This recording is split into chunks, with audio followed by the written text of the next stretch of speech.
let's start. Okay. Yeah. You mentioned right at the beginning of the meeting, of the lesson, that the word avoid Zora is related in concept to Ketores Zora and Eish Zora. And that basically, when somebody offers up a Ketores Zora or Eish Zora, it's a form of Avodah Zora. Now, it's not how we're brought out. We brought out that Zora is just a word, which means strange, unwanted, whatever. Yeah. And it applies to Avodah, and it applies to Ketores. And it's just a borrowed Lashon, a Lashon that can be used here or there. You're saying in conceptually, they're the same thing. Do you have a source for that?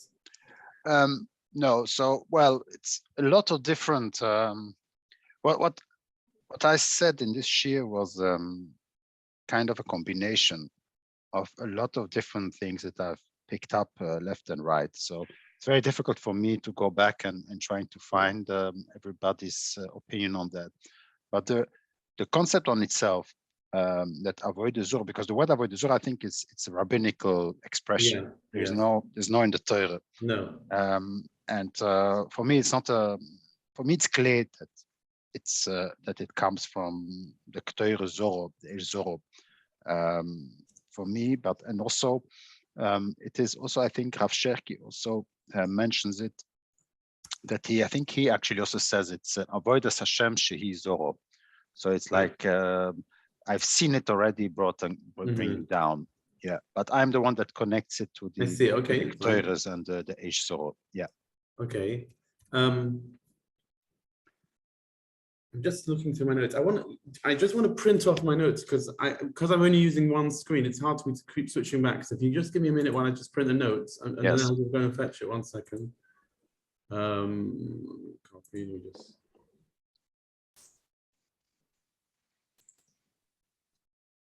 Okay, while it's printing, okay, let's go to this. I've heard this before, that a guy is allowed to worship Avodah Zora in specific circumstances. I've heard that Shituf is allowed to worship Avodah Zora. And there's a Mefurish pasuk, Asher Chalak. Where's Asher Chalak? That's that pasuk. I think that's a Makoi that it's in Parshas for Eschanon or Ekev. Yeah. Right. Asher Chalak Elokim l'chol ha'amim. I mean, it's not for you. Not for you. The Kochovim are for them and not for you. Yes, not for you. Okay. Lo yeh lecho Elohim acherim al pona. That's right. So yeah. Okay. Now, you then went on to say, let's put it like this. And then you said about even the Goyim, they're not allowed to worship Eitz forever, right? Yeah. It seems like the Torah sometimes. It's not 100% clear. But the question is there such a concept bichlal? Because then it's stupidity, or they just refer to like what we do with the ego, what he did with the ego. Right. So that was going to be my next question. How do you know that that the Eitz V'Evan is not? In other words, they have their deity in whatever their spiritual deities that they worship. Yeah. If then they make like for example, the Plishtim had Dogoin, right? Yeah.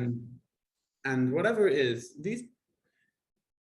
essentially you're saying, and you're right in saying, that the Goyim were not stupid idiots at that time. They knew what was going on. They were very spiritually aware of how the spiritual universes work. Yeah. And they did and were allowed to worship Koiches Elyonim, Kochovim Mazolis.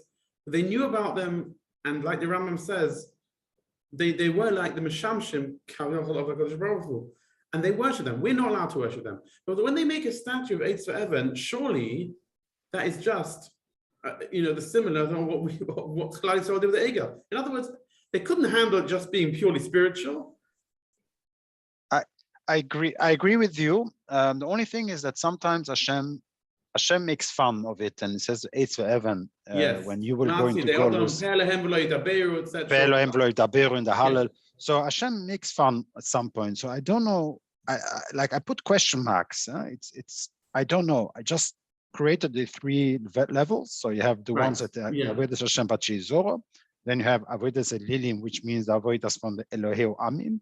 And then you have Eitz Ve'evan. And I don't know where to position it, but you're right. It could be that the Eitz Ve'evan is also, that's why I don't know if you noticed, but I put the Posuk from Malachi, I put it underneath both, because maybe it's probably both, but sometimes.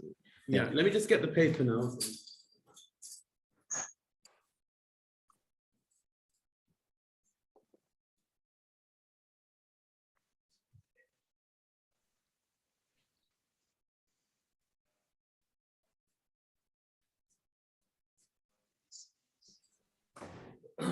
Okay. Again, regarding this Avodah Zarah, I hear what you're saying about the passing of Malachi, but the Elohim Acherim of the gods, you made it. You said this concept of instant gratification, right? Yeah. Where there was the movement between, or the response between Avodah Zarah was instantaneous. But firstly, why would the Elohim Acherim, why would those gods respond to a shochat of animal sacrifice? I mean, why would they? They're spiritual beings. And okay, so you want to say that they have koiches, which Hashem has given them the koiches, but the goyim are allowed to worship them. But how do they have anything? You are suffering now from a post-Rambam period where you don't understand korbanos. And that's why you're asking that question, because the same question you don't dare to ask is also, why would we bring korbanos today? No, okay, so I know that there's approaches on that. There's the Rambam is very practical. Yeah. It's just a way of helping us deal with the fact that we can't do korbanos like the guy. And that's because you assume that there is nothing up there that has a noah from it, because you assume that there is no what we call a reach nichoyach, that the reach nichoyach does not mean reach nichoyach. The Rebbeinu Shem cannot smell. Who says? I mean, where do you have a proof the Rebbeinu Shem does not smell? Even because you didn't come to my shir from last week, the Rebbeinu Shem can, like, he can see, he can hear, he can remember, maybe he can smell as well. Yeah, but the concept of giving Hana to the Rebbeinu Shalom is very problematic. It's very pragmatic, and I would bring you a proof. No, because the Rebbeinu Shalom is perfect, and there's psukim, there's many psukim in Tanakh, and that I don't want your korbanos, I don't need korbanos, it's not for me. It's just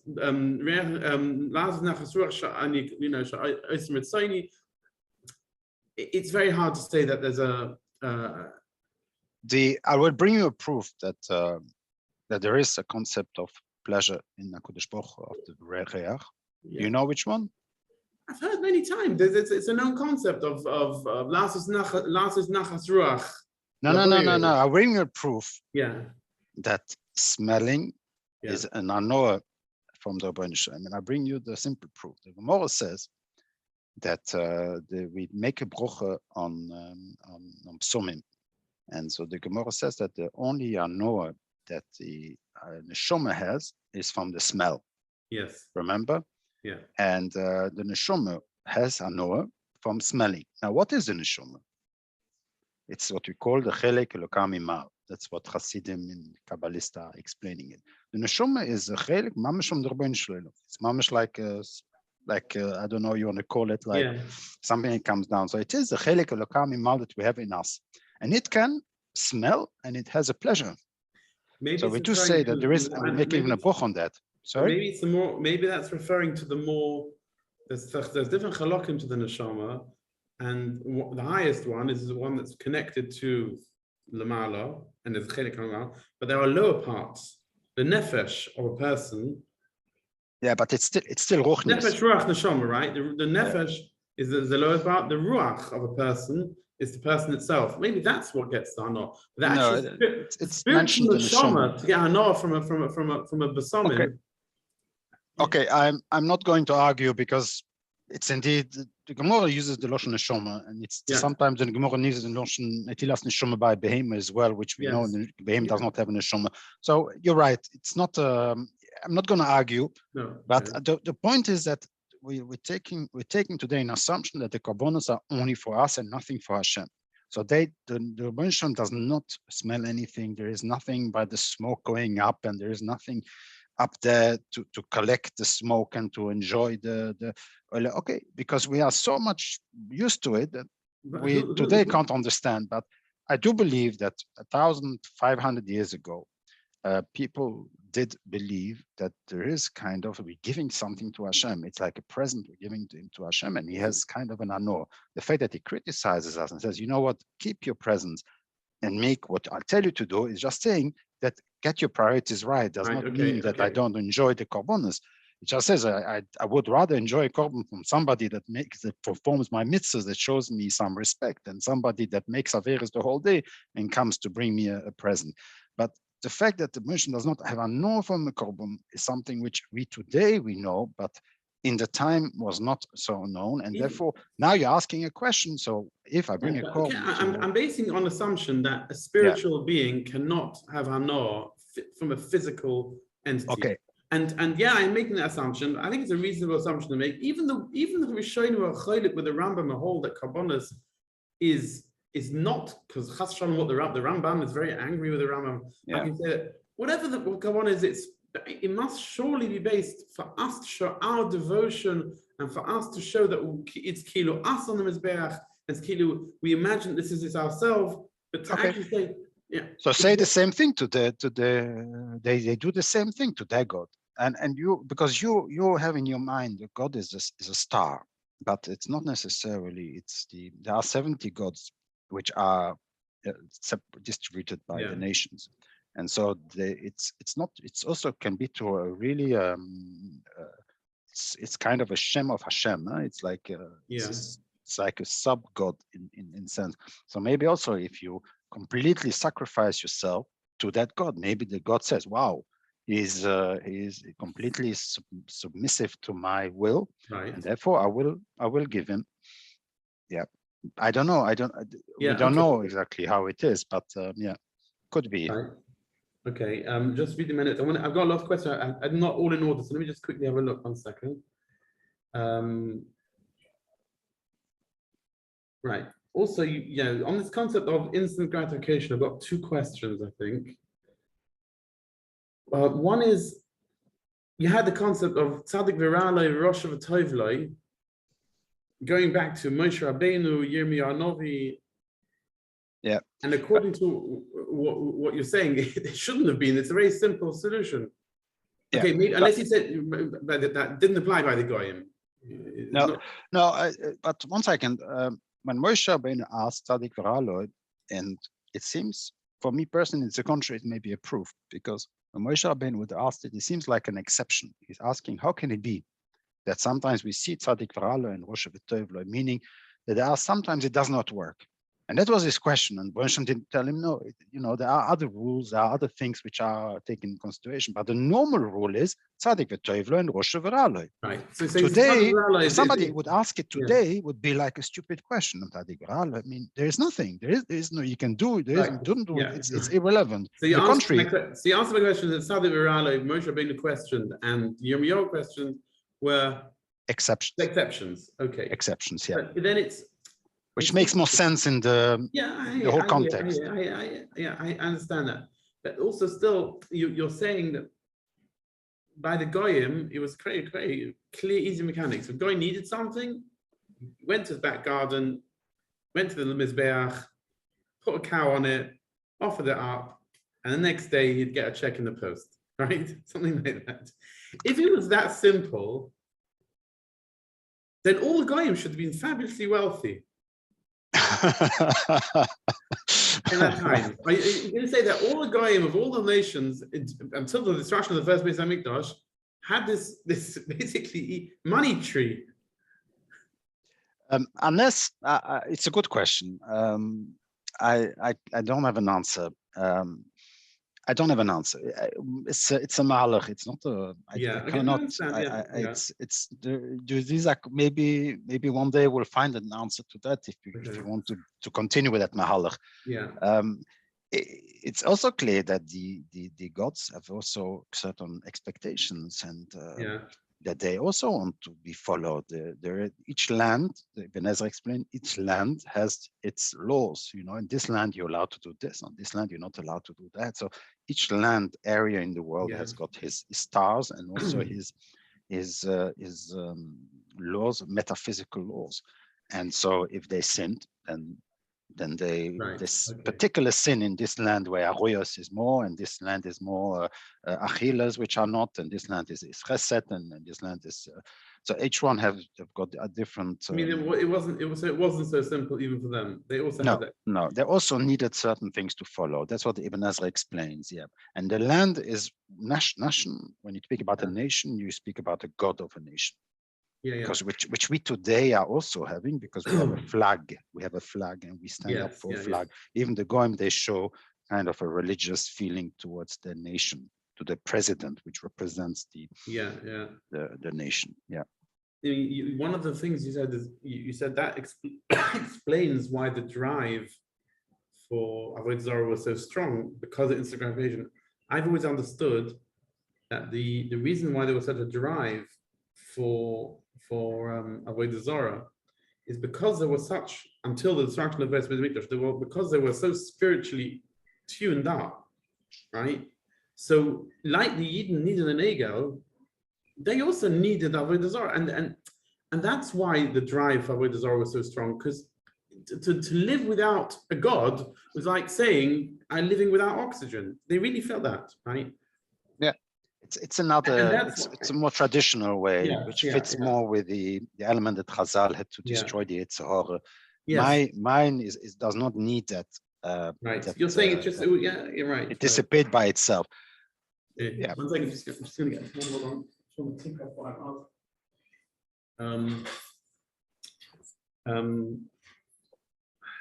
It's interesting what you said about at the time of this Yetzer Hara Avodah Zarah, which was taken away by Andrei Knesset Agdola, had to coincide with the cessation of Nevuah.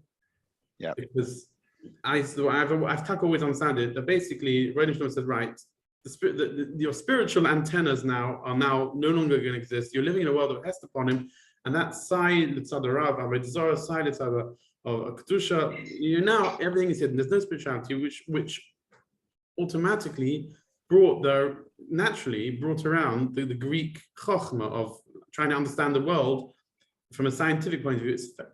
It is fascinating. I actually looked up the very first Greek scientist who we know of as a Greek scientist was Athos, I think. Athos? No. Thales. Sorry, Thales. Thales.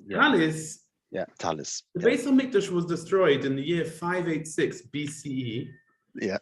And 1 year later, less than a year later, is the first basically scientifically proved experiment of he predicted a solar eclipse a year later. Yeah. And that's the first thing we know about science in the history of the world. Yeah. And it's actually what I didn't realize, but so it's not mamish 1 year, because it was 20 years before that. Before the destruction, they already hit the Kruvim, the Oron. The Genize from the Oron, I think, was 20 years. I don't know. I have to check up. Yeah. So it's already, so once they got Nignas, the Oron and the Kruvim are not there anymore. Yeah. So it could be that this was also the Shechina disappeared. Yes, yeah. And this could be that we have still 20 years to build up. Yeah, I'm sure he didn't wake up one day. No. No. It would have taken 20 years at least of work, probably more. Yeah. So that's why it's exactly what I said. The time of the first Greek philosophers and the destruction of the first Beis Hamikdash comes together. Yeah. I'm just making some. Very good. I was last week, because I saw also 500 BC or something like that, and I was like, hey, I would try to check how many. I was amazed to see that it was less than a year later. Basically, it was destroyed in Av, which call out July. He discovered it. I read in May 586 BC. It's like it's not a coincidence. No, question, it's clearly that it is linked to each other. Right. Okay. Just again on the subject of Avodah Zarah, you mentioned, I think you alluded to the fact that you gave a different share on this, on that a guy versus a Ben Noach. I've always never made a difference. A Ben Noach is not allowed to worship Avodah Zarah, and you said in this shir that a Ben Noach is not allowed to, but a goy is allowed to. Yeah, that's very interesting. I never heard of that before. It's also a theory, and it's a bit. I have to admit, I've heard it. It's not my own, and I'm also struggling a little bit with it. But and where a lot of people are disagreeing with me, of course. Yeah, but the Rambam doesn't make any distinction like that. It's just a Ben Noach. Actually, it is from the Rambam, because the Yeah. Rambam says that the Ben Noach has to keep all the mitzvahs because Moshe Rabbeinu gave it. So they explain it. Those people who are saying that, they explain it. It's like they have to be Megaya. They have to be Mekabel on themselves, the Torah from Moshe Rabbeinu. It's much like a Gerus. So so basically, you become a Ben Noach by being Mekabel on yourself, the Sheva Mitzvahs Ben Noach from Moshe Rabbeinu. So it's not enough that you are a from guy and you don't do Avodah Zorah. You have to be Mekabel. In other words, from the moment that there was a Matan Torah, there is this concept of being Mekabel on yourself. And this is, so basically, if somebody is not Mekabel on himself, he is Gogoy, and then he becomes a Ben Noach. Yeah, but if he's not Mekabel, that someone who's not Mekabel on himself, you can't just not be Mekabel yourself. You have to be Mekabel yourself.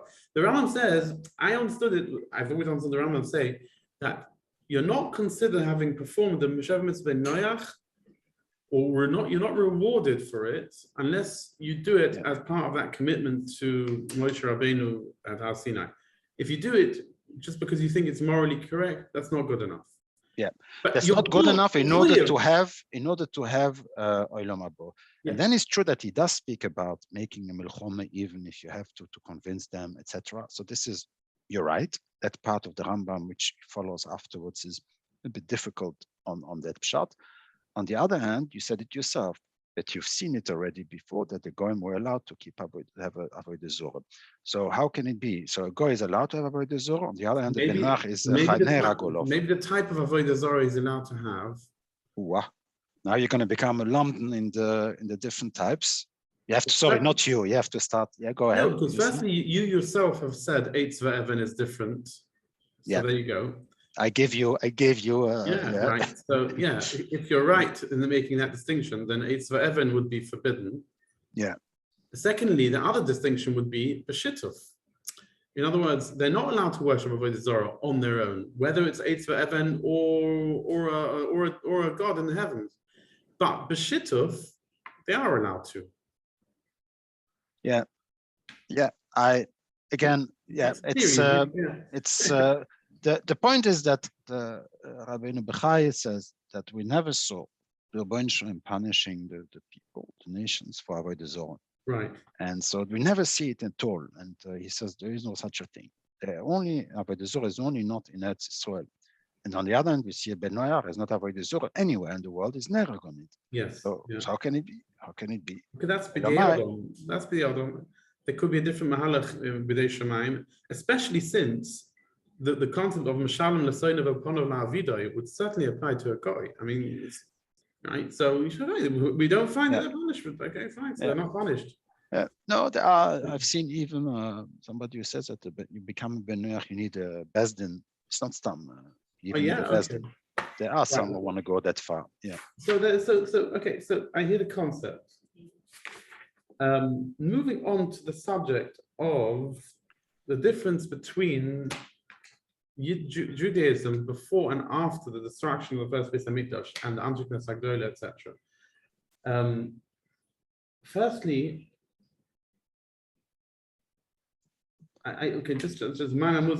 this what you said about the second Beis Hamikdash, that it was not meant to be the final Beis Hamikdash. I've seen that. Have you seen that? I've seen that clearly in Emes Liakov. Rabbi Yaakov Kamenetsky has an arichas about that. Have you seen that? I think either we discussed it together, that you already told me, or it's somebody else who told me. But I heard that I didn't see it now. He proves it from many places. He says it wasn't meant. It's interesting because they built it. I mean, Horus expanded it to much bigger and possibly nicer than the first Beis Hamikdash. But it would be as if we would build today. Imagine that the government gives us permission to build. We would also build it. We would build it in the same size as the one that was from Ordo's time, probably. And but it is a temporary Beis Hamikdash. It's not the final Beis Hamikdash that we're waiting for. Also, the proof is that nobody went up. It was a minority. Only a handful people came to Eretz Yisrael. Yes. It was a critique of the Nevi'im at the time. Yeah, it was a critique. I mean, yeah, you make the same criticism nowadays, but now we don't have a Beis Hamikdash. It's not such a okay, so just going on to the, I'm going to go in order here because my notes are a bit mixed up. But you made the point that the Torah does not instruct us what our avodah is after the Golus, after the destruction of the Beis Hamikdash. And therefore, we needed the Antichris Doila to create a new kind of Judaism, sans Beis Hamikdash, which is a new type of, and then you said, and you went on to that and said that includes building up the Chiyuv Limud Torah to a level that you claim did not exist beforehand, making takonos. Yeah. 1 second. I have a problem with this, to be honest. I mean, is it not possible to just say, and simpler to just say, that having lost the Beis Hamikdash, there was obviously a need to create a framework for Yiddishkeit to operate, because the Yidden were dispersed and lacking a focus, but not that the fundamentals of Judaism didn't change, and they didn't need them to make anything to change anything. And the Torah does not instruct us what to do in these circumstances because it doesn't really need instruction. You have your Taryag mitzvahs, a lot of which are negea to the avodah in the Beis Hamikdash. If there's no Beis Hamikdash, well, you continue with the rest as much as you can, and you daven for the Beis Hamikdash to be rebuilt. But it's not like the whole of fundamentals of Yiddishkeit are destroyed, and now what are we going to do? We're lost. Antichris Doyle still had to make their takonos, and it wasn't that, and they were making takonos, not them. Shlomo HaMelech made takonos, Moshe Rabbeinu made takonos, David HaMelech made takonos. Takonos were made were made before the destruction of the Beis Hamikdash. Yes, obviously they took it to a much different level, a higher level. There was a Messiah of Asus Yog LaTorah. They had to now really turbocharge takonos to make a Yog LaTorah. But it's not because of anything fundamental that had changed, in the sense that it was a different kind of Yiddishkeit, and that's one thing. And with regard to, you said, and we discussed this in person a few weeks ago, you said that the focus on Limud Torah as the focus of a Yid's life also only came after the destruction of the Beis Hamikdash, because before then it was just a Beis Hamikdash. The Limud Torah was really wasn't of paramount importance. And following the destruction of the Beis Hamikdash, Chazal came along and they said, one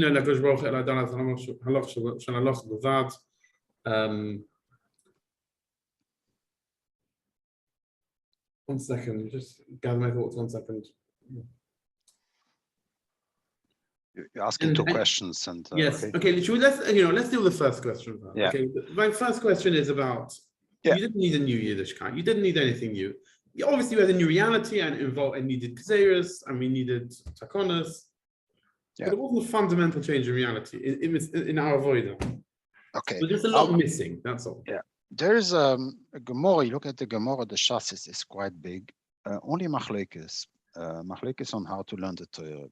And the main point is what the Rambam says, is that all these machlekes were because we never received them from Moshe Rabbeinu. These are new questions.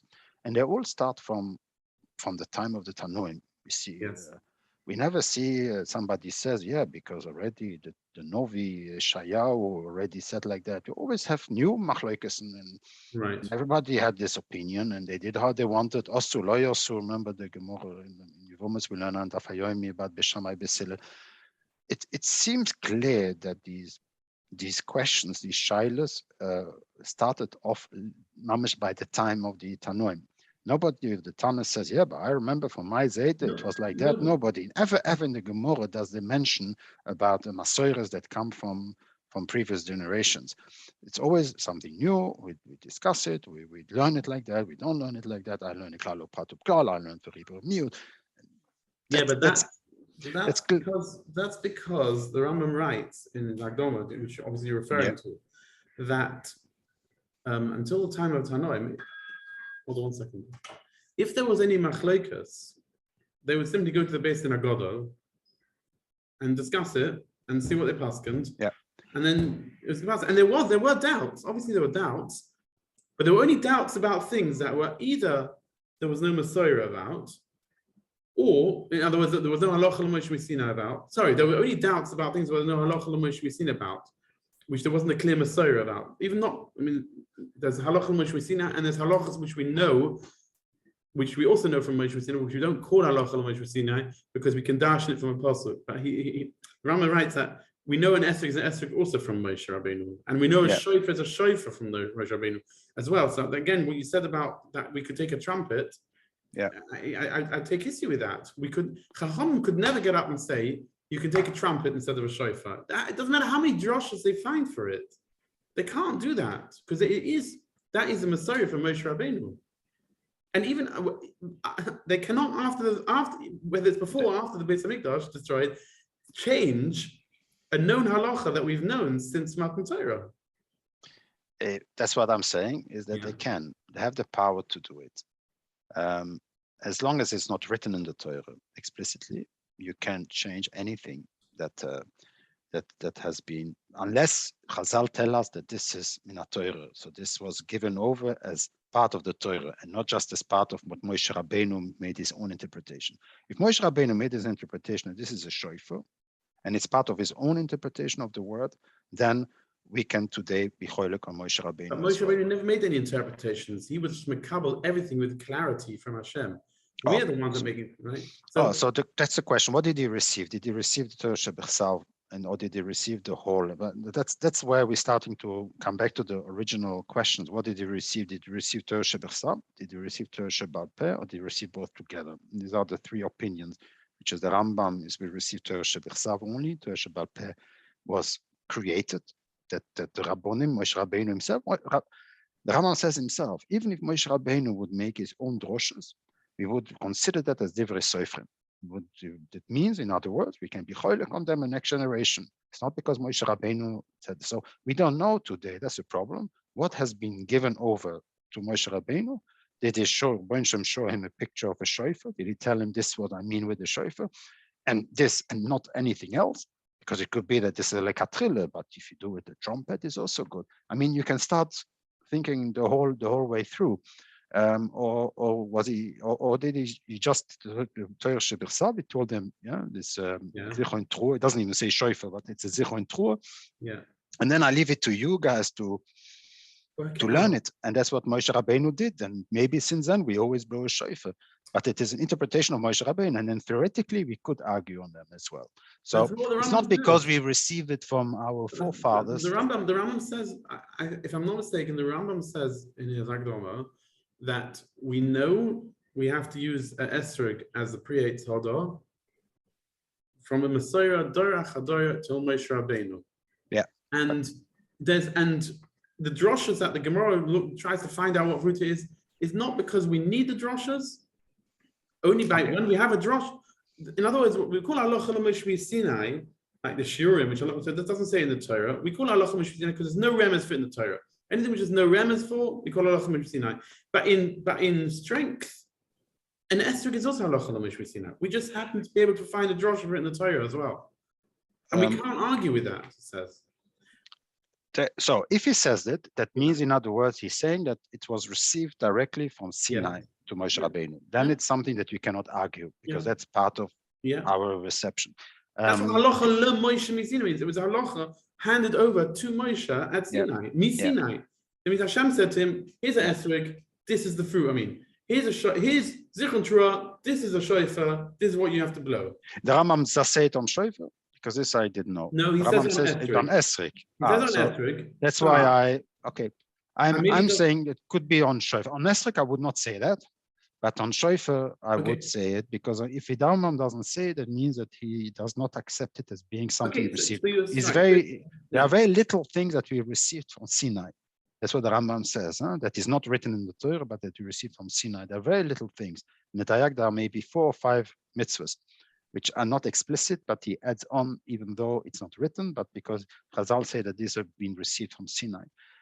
All the rest are interpretations of Moshe Rabbeinu, eventually later Yeshua, and later and the next generations. Yeah. So there were interpretation, and on interpretation we can argue today. Yeah. So I hear what you're saying, but it's not. My example is theoretically still holds, but on Esrek you would be right if I would say we can take a lemon for Esrek, Okay, because then the fine. Rambam So would it's a question disagree. with examples. The only examples that which we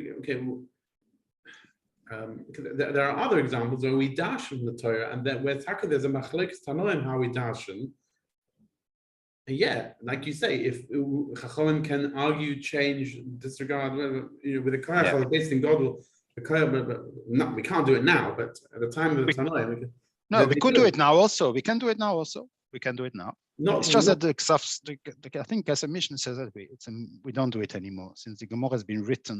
Yeah, that's right. So from the Chassidus of Talmud, we can't do it anymore. Yeah, but theoretically we could. If there is a tzorech, the Bezdin could come together, and all the Bezdin of the most important people from Klal Yisrael could. And they would be able to actually make a change. Yeah, definiitely, 100%. If they honestly believe that, what, it's a lot of halachim which we see nice, so we're going to argue. Chazal dashened 2,000 years ago. They dashened the pasuk azoi, whatever it is. The shofar, the example of a shofar. Yeah, they learn it from Yovel and etc. They made this. Yeah.